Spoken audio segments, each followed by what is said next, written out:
Hi friends, Assalamu alaikum. இன்னைக்கு ஒரு chicken biryani recipe தான் பார்க்க போறோம்.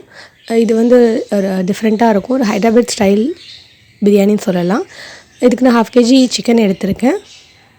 நல்லா வாஷ் பண்ணி க்ளீன் பண்ணிக்கலாம்.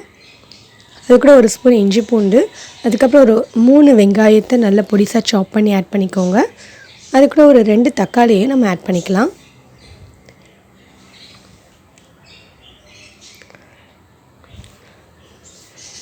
தக்காளி ஆட் பண்ணிட்டு ஒரு 3 பச்சை மிளகாவை நீளமாக கீறி போட்டுக்கலாம். இதெல்லாம் போட்டு நம்ம வந்து சிக்கனை வந்து மேரினேட் பண்ண போகிறோம். சில்லியை இப்போ ஆட் பண்ணிக்கலாம். இது கூட வந்து ஒரு 1/2 டம்ளர் தயிர் ஆட் பண்ணுறேன். அதோட ஒரு லெமன் ஜூஸ் எடுத்து வச்சுருக்கேன், அதையும் நம்ம ஆட் பண்ணிடலாம். இப்போ இது எல்லாத்தையுமே வந்து எல்லா இன்க்ரீடியன்ட்ஸும் நல்லா ஒன்றோடு ஒன்று சேர்கிற மாதிரி நல்லா நம்ம வந்து மிக்ஸ் பண்ணிக்கலாம்.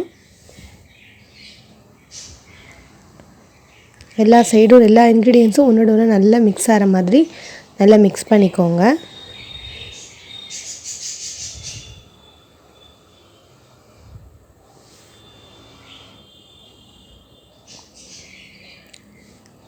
இப்போ இது கூட வந்து நான் ஒரு 3 ஸ்பூன் சில்லி பவுட்ரு, அதுக்கப்புறம் மஞ்சள் தூள், கொஞ்சம் 1/2 ஸ்பூன் ஜீரகத்தூள், அப்புறம் தேவையான உப்பு இதெல்லாம் போட்டு நல்லா பிரட்டிக்கலாம். நம்ம இதுவுமே வந்து எல்லா சைடும் நல்லா மிக்ஸ் ஆகிற மாதிரி நல்லா பிரட்டிக்கோங்க. அது கூட நம்ம பொடிசாக சாப் பண்ண கொத்தமல்லி புதினாவையும் ஆட் பண்ணி நம்ம வந்து நல்லா கலந்து விட்டுக்கலாம். இது எல்லாத்தையும் நல்லா எல்லா சைடும் பண்ணுற மாதிரி மிக்ஸ் பண்ணிவிட்டு ஒரு 1 hour அந்த மாதிரி 1 மணி நேரத்துக்கு நல்லா அப்படியே மேரினேட் ஆகட்டும். நம்ம வந்து இப்போ தாளிக்கிறதுக்கு எப்படின்னு பார்த்துடலாம். அதுக்கு வந்து ஒரு கடாயில் 3 ஸ்பூன் ஆயில் ஊற்றிருக்கேன். 2 கிராம்பு, பட்டை, ஏலக்காய் போட்டு வெடித்ததுக்கப்புறம் ஒரே ஒரு சின்ன ஆனியனை கட் பண்ணி ஆட் பண்ணியிருக்கேன். 1/2 ஆனியன் அந்த மாதிரி. அது கூட ஒரு 2 ஸ்பூன் இஞ்சி பூண்டு போட்டு நல்லா வதக்கிக்கலாம். நம்ம ஏற்கனவே வந்து சிக்கன் மேரினேட் பண்ணுறதுக்கும் 2 ஸ்பூன் இஞ்சி பூண்டு போட்டு பண்ணதுனால இங்கே இதில் வந்து ஒரு 2 ஸ்பூன் இஞ்சி பூண்டு போதும். இது கூட அதே மாதிரி ஒரு சின்ன தக்காளி, பெரிய தக்காளியாக இருந்ததுன்னா ஒரு பாதி தக்காளி அந்த மாதிரி ஆட் பண்ணிக்கலாம்.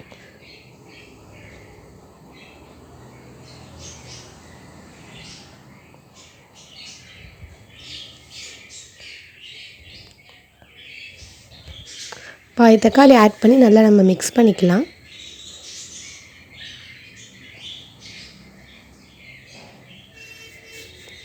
இது ஓரளவு நல்லா வதங்கட்டும். வதங்கின ஒன்று நம்ம வந்து மேரினேட் பண்ணது நல்லா மேரினேட் ஆகிடுச்சு. அதை வந்து நம்ம மிக்ஸ் பண்ணி இதில் ஆட் பண்ணிடலாம். இதை நம்ம ஆட் பண்ணிக்கலாம். நான் பாருங்கள் போட்டுட்டேன். இதை வந்து நம்ம நல்லா பிரட்டி விட்டுட்டு இதை நம்ம வந்து குக் பண்ண போகிறோம். தேவைன்னா ஒரு 1/2 டம்ளர் அது மாதிரி தண்ணி ஊற்றிக்கோங்க, குக் பண்ணிக்கலாம்.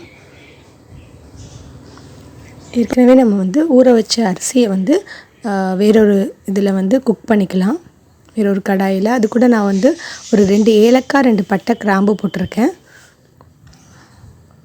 அதுக்கு தேவையான அளவு உப்பு போட்டுட்டு ஒரு 2 ஸ்பூன் எண்ணெய் போட்டுக்கலாம், ஆயில் போட்டு நம்ம குக் பண்ணிக்கலாம். ரைஸை வந்து நம்ம வந்து வடிக்கிறதா இருந்தாலும் கூட வடிக்கலாம். நான் வந்து கரெக்டாக தண்ணி வச்சு குக் பண்ணுறேன். குக் பண்ணிவிட்டு பார்க்கலாம். பாருங்கள் 50% இப்போ குக் ஆகிடுச்சு.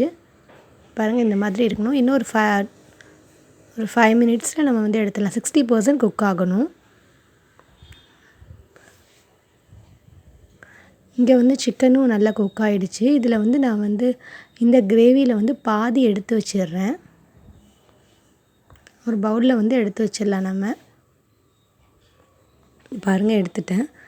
இப்போ நம்ம வந்து குக் ஆகிடுச்சு ரைஸு. இந்த ரைஸில் வந்து இந்த இதில் இது பண்ணிடணும். லைட்டாக ஸ்ப்ளிட் பண்ணி போடுங்க. எல்லா சைடும் நல்லா இது பண்ணுற மாதிரி அந்த அரிசியை நம்ம போட்டுடலாம். இப்போ மேலே கடைசியில் வந்து நம்ம எடுத்து வச்சோம் பார்த்திங்களா பாதி சிக்கன் பீஸோட கிரேவி, அதை வந்து மேலே போட்டுடலாம்.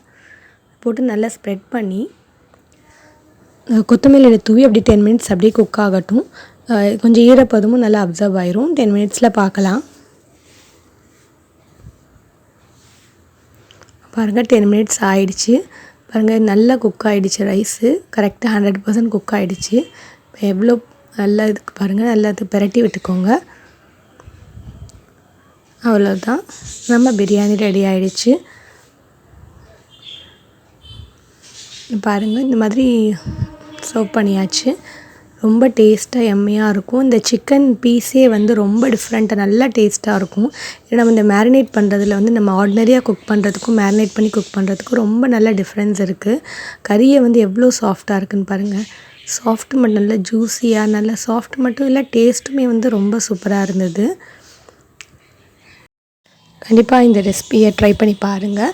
இந்த பிரியாணி ரொம்பவே டிஃப்ரெண்ட்டாகவும் இருந்தது, டேஸ்ட்டாகவும் இருந்தது. ஹைதராபாத் பிரியாணி விட கொஞ்சம் அங்கே டொமேட்டோ வந்து அவ்வளோ யூஸ் பண்ண மாட்டாங்க, நான் யூஸ் பண்ணியிருக்கேன். பட் ஆனால் ரொம்ப நல்லா இருந்தது. கண்டிப்பாக இந்த வீடியோ பிடிச்சிருக்குன்னு நினைக்கிறேன். பிடிச்சிருந்தால் லைக் பண்ணுங்கள், ஷேர் பண்ணுங்கள், மறக்காமல் சப்ஸ்கிரைப் பண்ணுங்கள். தேங்க்ஸ் ஃபார் வாட்சிங் ஃப்ரெண்ட்ஸ். பாய், அஸ்ஸலாமு அலைக்கும் அண்ட் டேக் கேர்.